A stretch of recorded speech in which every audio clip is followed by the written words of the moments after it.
Inurantang ng nanggagalit na apoy ang ilang residente sa barangay Culiat, Quezon City kagabi. Si Vel Custodio sa detalye. Binulabog ng nagkangalit na apoy ang isang residential area sa barangay Culiat, Quezon City. Pasado alas 10:30 kagabi nang sumiklab ang apoy. Agad na nag-alsa balutan ang mga residente. Mabilis na kumalat ang apoy. Dahil sa laki ng sunog, rumesponde na rin ng ilang mga bumbero mula sa kalapit na lungsod ng Quezon City. Malakas na hangin at masikip na kalsada ang itinuturong dahilan, kaya hindi agad naagapan ang sunog. Yung mga fire truck po natin, halos hindi makapasok sa loob. Masisikip po yung daan dito.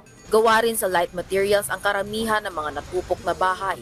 Dahil sa sunog, 6 ang naitalang nahirapang huminga dahil sa matinding usok na agad namang nabigyan ng lunas. Mahigit 6 na oras nagtagal ang sunog at idineklarang fire out mag-aalas 2 ng umaga. Patuloy pang inaalam ng Bureau of Fire Protection ang mitya ng apoy at ang halaga ng pinsala. Vel Custodio para sa Pambansang TV sa Bagong Pilipinas.